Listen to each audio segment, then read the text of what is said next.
Continuamos o nosso curso de programação em C. A gente está no tópico 5 e hoje a aula vai ser sobre a alocação dinâmica. Então nessa aula a gente vai revisar o que é bit e byte, tipos de dados e tamanho, size off, o comando cast, organização da memória, código global, pilha e heap, e alocação dinâmica com os comandos malloc, calloc, realloc e free. Então, o que é bit? Binário dígito e dígito binário. Bit é a menor unidade de informação que um computador pode processar. Ela representa um valor que pode ser 0 ou 1. O byte ele representa um grupo com 8 bits. Tá? Então ele agrupa 8 bits. Um byte pode representar 256 valores, porque cada bit equivale a 2 valores, e 2 elevado à oitava, 256. Uma representação de um bit, então aqui nesse segmento, aqui ele pode ter dois valores 0 ou 1, e um conjunto de 8 bits equivale a um byte. Quando a gente usar números, como números inteiros ou decimais, esse primeiro segmento aqui ele vai representar o sinal. Tipo de dados e tamanho. O tamanho de uma variável em C pode depender do sistema operacional, mas o principal fator determinante é a arquitetura do processador, 16, 32 ou 64 bits. Aqui uma tabela dos tipos de valores. Então o tipo char ele vai equivaler a 1 byte. O tipo int, no caso 16 bits, 2 bytes. No caso 32 e 64, 4 bytes. Se a gente usar o modificador short, tanto em 16 ou 32 ou 64, ele vai informar que o tamanho int é 2 bytes. Se a gente colocar o modificador long na frente do int, ele vai equivaler a 4 bytes. Então, independente assim da arquitetura ou do compilador, sistema operacional, usando esse modificador short é 2 bytes, long 4 bytes, do tamanho int. O float vai ter 4 bytes, o double 8 bytes. Se a gente usar long double, ele vai ser 10 bytes ou 16. Aí também depende aqui da arquitetura do computador. Aqui os valores, né? Então o char ele vale de menos 128 a 127, ou se considerar o negativo de 0 a 255, e os outros assim por diante. O comando sizeof é usado para determinar a quantidade de armazenamento em bytes necessário para guardar um objeto. Ele é útil para saber o espaço de armazenamento necessário para uma variável ou estrutura. Para calcular o tamanho de um tipo, o nome deve ser colocado entre parênteses. Isso não é necessário para nomes de variáveis, embora não haja qualquer mal em fazê-lo. Então aqui a gente vai usar essa expressão sizeof e o tipo. Então aqui pode ser int, float, char. Se for uma variável não precisa estar no parênteses, a gente vai usar usando essa mesma sintaxe aqui. A gente vai usar para a variável também no parênteses. Para saber quantos bytes tem o tipo inteiro do meu computador. Então eu coloco aqui porcentagem de bytes, e aqui vai estar referente ao comando sizeof do tipo int. A gente vai usar o comando sizeof também para fazer a alocação dinâmica. Então aqui nesse caso a gente vai informar quantidades de elementos que a gente quer que seja do tipo inteiro, e ele vai multiplicar pelo tamanho. Nesse caso aqui o tamanho vai ser 4 bytes e a quantidade de elementos que eu preciso de um vetor, por exemplo. O exemplo 1, a gente vai imprimir os três valores de int, então o normal, o short e o long. Lembrando que em 32 bits ou 64 bits do nosso sistema operacional, o int e o long int é a mesma coisa. Tá? Imprimindo aqui, o int vai ser 4 bytes, o short 2 bytes e o long int 4 bytes. Eu criei aqui algumas variáveis para a gente fazer a impressão e com o tamanho. Então aqui, char caractere. Então o caractere tem 1 byte. O inteiro, 4 bytes. Então eu fui usando aqui dentro do comando printf, usando sizeof. Aqui então você pode usar a variável, né? Eu criei aqui o inteiro. E aqui em cima a gente usou só os tipos, né? Então você pode calcular aqui direto aqui o tamanho do tipo int, do tipo short int, do long e do long. Então aqui no double, aqui foi 8, no long e double 16. Aqui na tabela o long double está 10 bytes. Vocês vão verificar que, dependendo do livro, ele pode ter essa variação de 10 ou 16.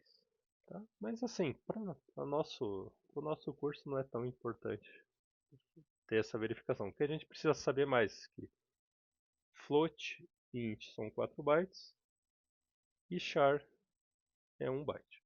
Também aqui criei um vetor do tipo inteiro com 10 posições. Então aqui ele vai fazer o size off, né? Então cada elemento do meu vetor é inteiro, então do tipo int vale 4 bytes, o size off ele vai multiplicar 4 vezes 10. Então aqui o tamanho do vetor de inteiros de tamanho 10 ele equivale a 40 bytes. Então 4 vezes 10, 40. O operador de cast, ou typecast, é utilizado para converter o tipo de uma variável ou expressão em outro tipo explicitamente. Aplicações. Então a gente pode fazer o comando cast quando a gente vai dividir dois números inteiros que vai ter decimal. Então a gente pode usar o comando cast nisso para que ele saia o valor decimal também na hora de exibir ou de guardar numa variável. Fazer a alocação dinâmica, a gente vai usar a conversão de ponteiros do tipo void para o tipo que a gente deseja, se vai ser inteiro, se vai ser uma struct, se vai ser char. E manipulação de bits em programas de baixo nível, o cache pode ser usado para interpretar uma região de memória de um tipo como sendo de outro. Mas a gente vai ficar mais no item 1 e 2, né? Operações de matemática e conversão de ponteiro. Então a sintaxe do comando cache, a gente vai informar qual tipo que a gente deseja para converter a expressão. Então, por exemplo, eu criei aqui duas variáveis do tipo inteiro a igual a 4 e b igual a 3 e eu quero fazer uma divisão, criando uma variável float. Então eu coloquei aqui o cache aqui antes da variável a. Então ele vai ser float, então ele vai transformar nessa expressão que o a e o b, que são tipo inteiros, vai transformar em float. Aí eu consigo ter o resultado em decimal. Se eu não colocar o caching aqui float, quando ele for dividir A por B, ele vai ter o resultado só da divisão de 4 dividido por 3, que vai ser 1. Quando eu converter, eu colocar esse resultado 1 na minha variável div, que é float, ela vai virar 1.0000. Tá? Só que ela não vai ter o decimal que eu queria. A gente vai ver no exemplo a seguir.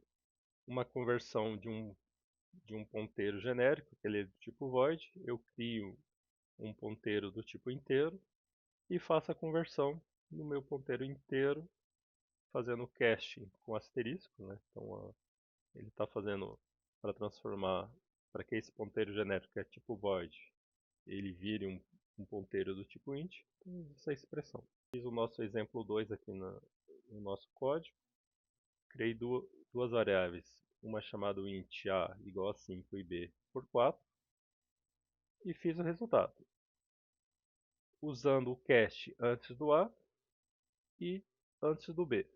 Tá? Qualquer posição aqui, ele vai transformar toda a expressão em float. Então aqui o resultado vai dar 1.25. Tá? Aqui eu dividi A dividido por B para a gente ter um resultado em float. Só que os dois são tipo int. Então por isso ele dá um resultado zero ou nulo. Tá? Ele poderia dar um resultado nulo aqui. Porque eu estou puxando aqui dois tipos inteiros, não fiz a conversão e quero que o resultado saia em float. Aqui ele puxa em zero. Se eu só dividir A por B, eu dividindo A por B e vou imprimir um número inteiro, ele vai sair só a divisão. Então 5 divididos por 4, 1. Ele não pega o decimal. Divisão do tipo float fazendo A divididos por B. Se eu imprimir só o resultado só minha variável divisão, como eu disse no slide anterior, ele vai dividir A por B, só que são dois tipos inteiros sem fazer o cast, então 5 vezes 4 vai dar 1. E quando ele transformar para float aqui, ele está recebendo o resultado, ele vai colocar 1.00. Então aqui, como a gente teve aqui. Para corrigir isso, a gente coloca o cast ou antes de uma das variáveis, da primeira variável, ou depois, né? Então aqui antes de B, ou posso fazer nas duas. Vai dar o mesmo resultado, 1,25. Então transformando o resultado de duas operações do tipo int em float. Por que é importante saber o caching? Porque na hora alocação dinâmica, a gente vai precisar transformar o ponteiro void em um ponteiro int, ou float, ou struct. Aí, para a gente ter uma ideia da organização de memória, a maioria das linguagens de programação utilizam um esquema de segmentação de memória abstrato. Tipo, ele não existe essa divisão, mas é para a gente demonstrar é possível fazer essa divisão em 4 partes. A primeira vai ser instruções ou código do programa. A segunda, segmento de dados ou variáveis globais. A terceira é a stack, que é a pilha. E a heap, que é a memória alocável. Aqui está a referência do livro que eu tirei, né? Essa imagem. Vou explicar cada uma das partes. Segmento de código ou texto de segmento. Contém o código executável do programa, instruções em linguagem de máquina geradas pelo compilador. Então aqui, o que a gente vai ter? As bibliotecas, nossa função principal, as funções secundárias, as chamadas de funções, tudo vai estar nesse segmento de código. Então, segmento de dados, onde ficam as variáveis globais, é dividido em duas subpartes principais. Segmentos de dados inicializados, contém variáveis globais estáticas iniciadas com valores diferentes de zero. E segmento BSS, contém variáveis globais estáticas não inicializadas ou inicializadas como zero. Então, eu posso criar só por exemplo, int a e não dar o valor para ela. Aí ela vai ser uma variável global que eu posso usar em toda a execução do programa. A stack. Essa pilha, você imagina a gente colocar um objeto em cima do outro. É uma pilha nesse sentido. Tá? Não é sentido de bateria, de energia. É uma estrutura de dados gerenciada pelo sistema operacional, tem um ambiente de execução para organizar chamada de funções, variáveis locais e controle de fluxo do programa. Na pilha ficam as variáveis locais. Então, se eu criei uma variável na função main ou numa outra função secundária, ela vai ficar gravada na pilha. A memória correspondente à variável criada no código de texto, né, no código do programa, ela vai ficar na pilha. Quando a função main termina, a pilha é desempilhada e todas as variáveis locais da função main são descartadas. Empilhamento. A pilha segue o princípio LIFO, Last In, First Out, ou seja, o último elemento que entra é o primeiro a sair. A gente tem a função principal. Quando a gente chama a função secundária, ela vai ficar em cima, ela vai ser o primeiro item em cima da função principal. Se eu chamar uma outra função, ela vai empilhar. Ela vai chamar outra função, essa função vai ser executada primeiro, depois ela sai e volta na primeira função secundária, depois que ela for executada, volta para a função principal. Então é sempre nesse processo. O último elemento que entra é o primeiro a sair. Empilhamento. Push. Quando uma função é chamada, um novo frame é empilhado na pilha. O frame contém informações e como endereço de retorno parâmetros e variáveis locais. Desempilhamento. Pop. Quando uma função termina, seu frame é removido da pilha, o controle retorna para a função chamadora usando o endereço de retorno armazenado. A gente vai verificar mais essa parte quando a gente estudar a estrutura de dados. A gente vai ter mais exercícios nesse sentido. Aqui é só para a gente ver de forma geral, né, como funciona a parte de memória. O tamanho da pilha é limitado, excesso de chamadas recursivas ou uso de grandes variáveis locais pode causar um stack overflow, quando é um estouro de memória. A gente não tem mais memória para empilhar. Organização automática. A pilha é gerenciada automaticamente pelo sistema de execução do programa. Não é necessário o programador controlar isso. Rápida. A pilha é eficiente porque o acesso é feito apenas no topo, o último elemento adicionado. Heap. No heap a gente vai fazer a alocação dinâmica. Então, o heap permite que você aloque memória em tempo de execução. Isso é útil em situações onde o tamanho dos dados não é conhecido durante a compilação ou pode variar de acordo com a execução do programa. É uma área separada do código do programa e da pilha. É ideal para alocar objetos grandes, pois é maior que a pilha e o seu tamanho é limitado pela memória virtual da máquina. Os objetos alocados no heap são acessados por ponteiros, pois a posição deles durante a execução do programa é desconhecida na compilação. É necessário controlar a desalocação dos objetos, pois eles não são destruídos automaticamente. Então, assim, no heap, para a gente fazer a alocação dinâmica, a gente vai usar ponteiros e ele vai apontar para a área da heap e vai deixar lá o que a gente vai precisar da memória que a gente vai reservar. O ideal é usar a alocação dinâmica para variáveis com tamanho grande. Tá? Usar variáveis pequenas, preferível usar uma variável local ou até global. A alocação dinâmica em C permite que você reserve memória em tempo de execução ao invés de determinar o tamanho necessário no momento da compilação. Isso é muito útil para criar programas mais flexíveis. Permite que o programa utilize apenas a memória necessária para sua execução, evitando desperdício. Por exemplo, é possível definir um vetor ou uma matriz cujo tamanho seja descoberto em tempo de execução. Então a gente pode criar um vetor e pedir para o usuário determinar o tamanho de elementos. Isso a gente pode fazer com alocação dinâmica.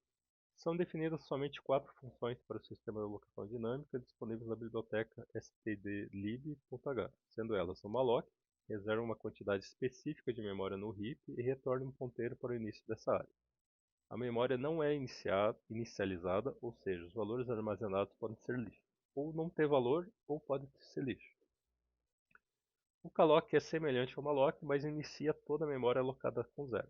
Então, se eu criei um vetor, que eu pedi para o usuário determinar o número de elementos, ele vai criar ali meu vetor, por exemplo, com 5 elementos, e todos vão ser iniciados com zero usando o calloc. No malloc eles não são iniciados, não tem valor. Tá? Eu só determino o espaço que eu vou deixar para eu preencher os elementos. Realloc redimensiona um bloco de memória previamente alocado por malloc ou calloc. Pode expandir ou reduzir o tamanho. Os dados originais são mantidos até o menor tamanho entre o original e o novo. Então, no exemplo que eu citei, o usuário digitou para fazer um vetor de tamanho 5, com 5 elementos. Eu posso tanto aumentar para aumentar mais 5 ou diminuir, por exemplo, em 2. Então, meu vetor ficaria ou mais 10 ou 3. Né? Então, a gente tem como usar esse comando para redimensionar o nosso vetor. Free, toda vez que a gente usar o malloc ou calloc, a gente vai usar o free no final da execução para liberar a memória alocada dinamicamente. Isso evita vazamentos de memória, então a gente sempre vai ter que usar o free para liberar a memória. Malloc, essa função recebe um parâmetro com quantidade de bytes que serão alocados dinamicamente por um programa e retorna o endereço de memória reservado para o armazenamento de um tipo de dado void através do seu primeiro byte alocado.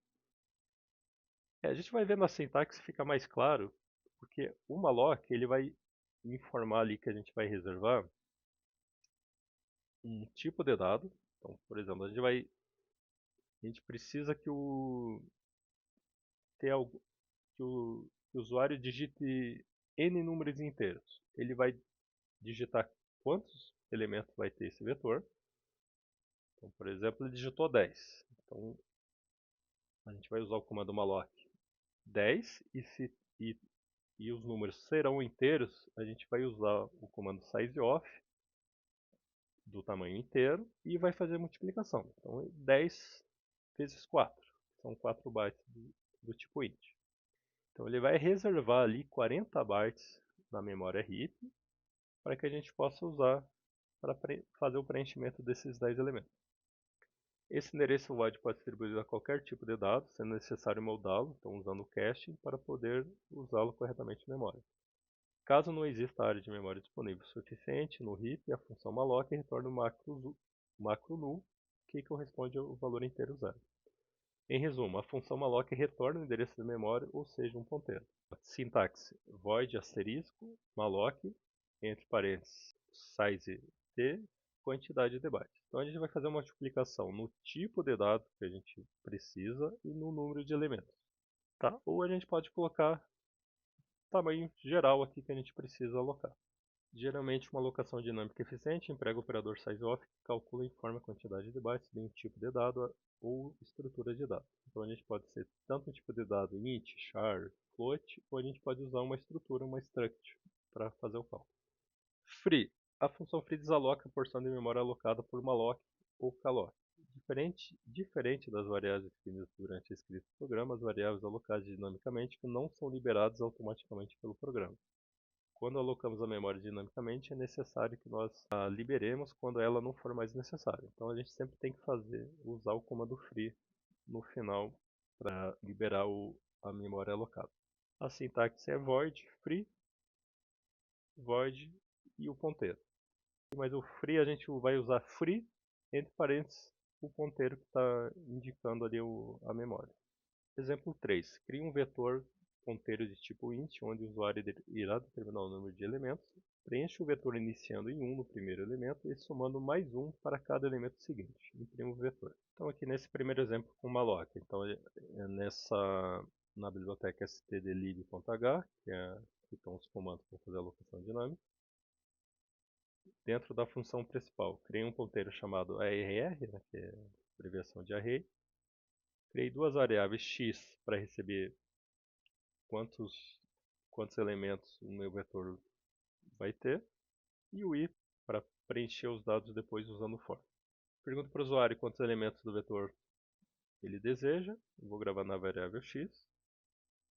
Aqui eu vou usar o meu ponteiro arr. Não precisa usar o asterisco. Tá? Se a gente usar o asterisco, ele vai, em vez de endereço, ele vai achar que isso aqui é um valor e vai dar um erro, então a gente usa sem o asterisco. Então ele vai ser igual. Aí a gente vai usar o cast aqui. Int asterisco. A gente tem que usar dessa forma entre parênteses.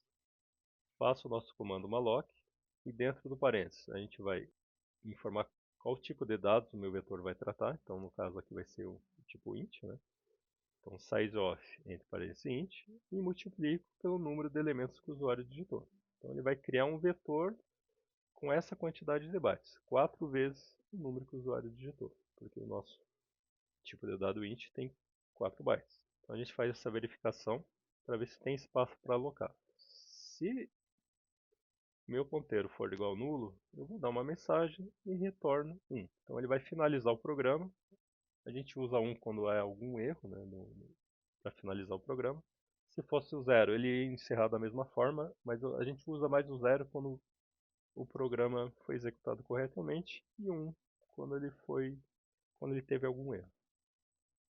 Caso ele não seja nulo, eu vou preencher o meu vetor. Então na posição 0, ele vai começar com 1, né? 0 mais 1 vai ser 1, e vai aumentando 1 para cada elemento a seguir. Faço a impressão aqui do meu vetor, e no final eu vou usar o comando free. Então a gente vai usar dessa forma, free, entre parênteses, o nome do ponteiro, arr. A execução, o usuário digitou 15, então ele vai começar em 1 e vai até 15. Exemplo 3, observações. Não usa o operador asterisco no lado esquerdo de RR na expressão porque o ponteiro RR já é declarado como ponteiro na definição int asterisco RR. Então aqui, nesse caso, a gente, como eu já expliquei, não usa o asterisco aqui. Senão ele vai achar que isso aqui, em vez de endereço, é um valor. Tá? Então a gente usa dessa forma porque toda essa expressão aqui é um endereço. É um endereço na memória que está reservando um espaço para que meu ponteiro atue. Tá? E esse meu ponteiro vai ser um vetor de inteiros. Então a alocação dinâmica ela é usada em vetores, matrizes e struct. A instrução após igual indicará o endereço onde será reservada a memória para os elementos do vetor. O tipo de cache int asterisco é usado para informar o compilador que o valor retornado por malloc, que é um void pointer, né, um ponteiro void, será tratado como um ponteiro para inteiro. Então ali um malloc que é um void, toda aquela expressão ali vai ser void. E a gente usa esse cache int asterisco para transformar toda a expressão do tipo int, para ser igual ao nosso ponteiro. Calloc tem a mesma funcionalidade de malloc, entretanto, nesse caso devem ser fornecidos dois parâmetros: o tamanho da área e a quantidade de elementos a serem alocados. A diferença entre as duas funções é que calloc aloca o espaço desejado e inicia com zero. O espaço que for alocado, ele vai transformar ali todos os elementos do vetor que eu criei, todos vão ter valor zero. Tá? Tanto o índice 0, o índice 1, o índice 2, todos vão iniciar com zero. Calloc, sintaxe. Então é void asterisco calloc, o número de elementos que a gente precisa e o tamanho para ser alocado. Também, igual ao malloc, a gente precisa fazer verificação se ele não vai retornar alguma falha, vai ter algum problema de memória. É só colocar na nota o que significa o size t, usado para representar tamanhos e contagem de objetos em bytes. É um tipo inteiro sem sinal, o que significa que ele só pode armazenar valores positivos ou zero. Fazendo o exemplo 4, escreva um programa em C que leia a quantidade de números inteiros que o usuário deseja armazenar. Então, a gente vai criar um vetor, um ponteiro vetor, né, que o usuário vai digitar o número de elementos. Em seguida, use a função calloc para alocar memória suficiente para armazenar esses números. O programa deve permitir ao usuário inserir os números e, por fim, exibir a soma de todos eles. E após a exibição da soma, libere a memória alocada. Então, basicamente é o que a gente fez no primeiro, só que agora a gente vai pedir para o usuário digitar todos os elementos e depois fazer a soma de todos eles. E criei um ponteiro chamado vet, a variável n para receber o número que o usuário vai digitar, o i para a gente fazer o nosso for, e a soma iniciada em zero para a gente depois somando cada valor digitado pelo usuário. Então peço para o usuário digitar a quantidade de números do vetor, gravo na variável n, vet igual.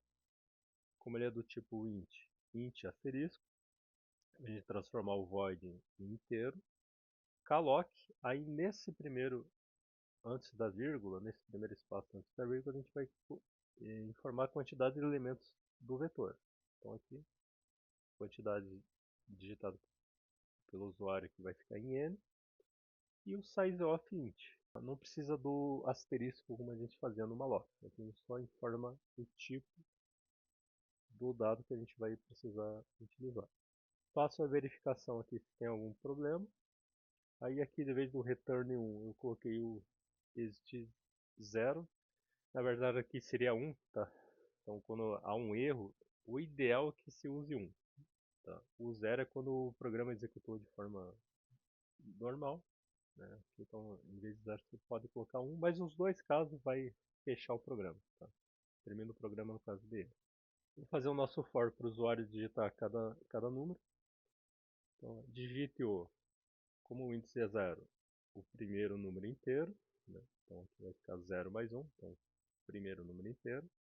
Vou gravar o meu índice 0, o primeiro número. Aqui eu usei o flush stdin porque ele tinha dado um erro. Tá? Mas provavelmente aqui você pode tirar essa linha. E aqui a soma, que é a soma que vale 0, mais o número que o usuário digitou que está no índice 0. Ele faz todo o cálculo, e depois ele imprime a soma dos números do vetor, que vai estar na variável soma. E faço aqui a liberação usando o comando free, entre parênteses, vet. Pedi para o usuário digitar o número, ele digitou 4. No primeiro número foi colocado o valor 10, no segundo 2, depois 20, depois 5. E no final faço a soma dos números do vetor, que vai dar 37. Então, basicamente é assim, a diferença é essa, que o malloc ele só deixa o espaço reservado do que a gente precisa, e o calloc ele já divide e todos esses espaços vão iniciar com zero. Realloc, a função realloc em si é usada para redimensionar um bloco de memória previamente alocado dinamicamente. É útil quando você precisa aumentar ou diminuir o tamanho de um bloco de memória já alocado, sem perder os dados armazenados. A sintaxe do realloc é void asterisco realloc, o ponteiro void e o novo tamanho. Eu vou indicar nesse primeiro espaço aqui o meu ponteiro e depois o tamanho que eu preciso. Redicionamento maior. Se o novo tamanho for maior que o tamanho original, realloc tenta expandir o bloco no mesmo local. Se isso não for possível, aloca um novo bloco de memória maior, copia os dados do bloco original e libera o antigo automaticamente. Redimensionamento menor. Se o novo tamanho for menor, o bloco é simplesmente ajustado, mas os dados que excedem o novo tamanho podem ser perdidos. Exemplo 5. Escreva um programa onde o usuário irá informar o tamanho de vetor de inteiros, onde seu primeiro elemento inicia em 10. E vai aumentando de 10 em 10 até o limite digitado. Imprimo o vetor original e depois, usando o realloc, aumento o vetor em mais 5 tamanho e imprimo o vetor modificado. Então lá, basicamente são semelhantes os códigos. Então eu criei o vetor chamado vet, o i para a gente fazer o nosso for, o n para o usuário digitar o número do tamanho do vetor. Gravo aqui em n o tamanho que o usuário digitou. Nesse caso aqui eu usei o calloc, então vet igual o cast int asterisco, calloc. Aí nesse primeiro aqui é o número de elementos que o usuário digitou e o tamanho do dado, que é do tipo int. Faço a verificação se tem algum problema. Aqui agora eu usei o exit como 1. Faço o nosso for aqui para fazer o preenchimento. Então, na posição 0 vai ser 10 mais 10 vezes 0. Então, no meu primeiro elemento vai ser 10. E aqui ele vai aumentando de 10 em 10 até o limite que o usuário vai digitar. Imprimo o vetor original usando o outro for. Tá? Vou imprimindo cada elemento. Continuo o nosso programa. Faço novamente aqui o vet igual, que é nosso tipo int asterisco. Aí realloc. Aí aqui nesse primeiro espaço a gente vai colocar o nome do ponteiro, que é vet.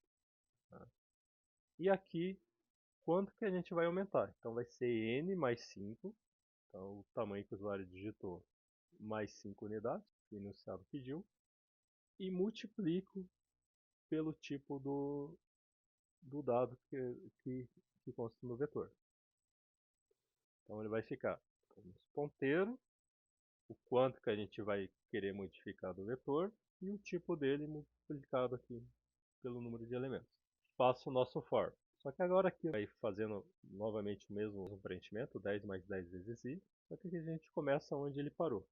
Tá? Não precisa preencher tudo de novo e começar em zero. Se você começar em zero, vai dar a mesma coisa porque a gente não está modificando. Mas se o programa não quisesse que a gente modificasse ou fosse outros números, aí você começa em n. Aí faço o print, a mesma coisa, e faço o free aqui no final, free, entre parênteses, vet. Só para a gente entender. Digitei o tamanho do vetor 5. Então o primeiro vai começar em 10, 20, 30, 40, 50. Usei o realloc para que ele colocasse mais 5 elementos e preenchi somando mais 10 para cada elemento. Então aqui um vetor de 10, iniciado em 10, chegou até o valor 100. Nesse caso aqui, o meu vetor é 5. Tá? Então o usuário digitou o n aqui é 5. Quando eu for fazer o relock aqui no for para preencher, eu já posso começar na posição 5, porque eu usei da 0 até 4 aqui no calloc, e aqui eu vou iniciar em 5. Então o vetor, aqui ele vai iniciar em 5, na posição 5 vai ser 10 mais 10 vezes 5, então vai ser 60. O meu vetor, o meu i, que vale 5, ele vai ter reajustado, vai valer 6. Aí na posição 6, 10 mais 60, 70. E assim por em diante até finalizar. Aí uma observação, e se o usuário digitar 0 ou negativo? Então aqui eu digitei 0, ele não imprimiu nada no vetor original. E o vetor ampliado ele imprimiu os outros 5 números. Aqui pode dar erro, tá? Aqui, no caso o compilador ele deixou passar. Tá? E quando for negativo ele deu aquela mensagem de erro. Não tem memória no PC ou o erro para fazer o ponteiro. Então qual que é a nossa recomendação? A melhor prática é não permitir tamanho zero ou negativo para o usuário digitar. Então valida a entrada do usuário para evitar esses casos. O comportamento é indefinido em algumas situações porque depende da implementação da biblioteca padrão. Algumas implementações podem retornar um ponteiro válido para evitar falhas na lógica do programa. Não foi o caso ali do que o usuário digitou zero. Mas você não pode acessar o ponteiro. O ideal é fazer a validação, tá? Mas para a gente fazer os exemplos não tem problema, assim, mas se for para a gente fazer um programa mais confiável, né, o ideal é fazer a validação antes. Isso pode causar problemas de legibilidade e manutenção do código, especialmente para outros desenvolvedores que não conhecem os detalhes internos. Então, esse foi o fim da nossa aula 9.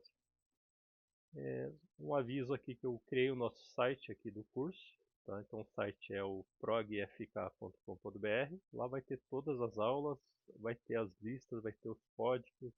Estou pensando em fazer uma apostila também, separado em games, especificamente DDoS, né, que eu vou lançar. Então vai estar bem completo no site. Então até a próxima aula.